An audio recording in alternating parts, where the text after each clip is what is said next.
দেখো সলিউশনটা যোগ করবার পর কপার সালফেটের যে প্রেসিপিটেটের মতো পড়লো, যেটা কিউপ্রিক হাইড্রক্সাইড, তার কিন্তু কালারটা আস্তে আস্তে দেখো চেঞ্জ করছে। সবাই নিশ্চয়ই ভালো করেই বুঝতে পারছো কালারটা কিন্তু আগের যে ফর্মে ছিল সেই ফর্মে নেই, আস্তে আস্তে চেঞ্জ করছে। এবার আমরা একটু হিট করে নেব।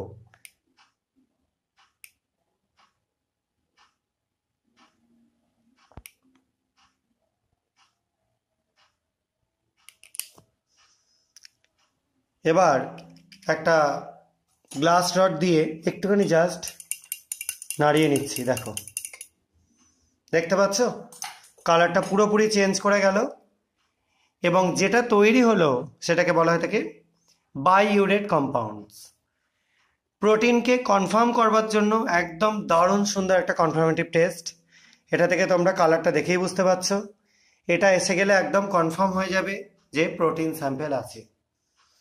এবং এই টেস্টটা অবশ্যই প্রোটিন স্যাম্পেলকে আইডেন্টিফিকেশন করবার জন্য বা আইডেন্টিফাই করবার জন্য মাস্ট করবে এটা, ঠিক আছে।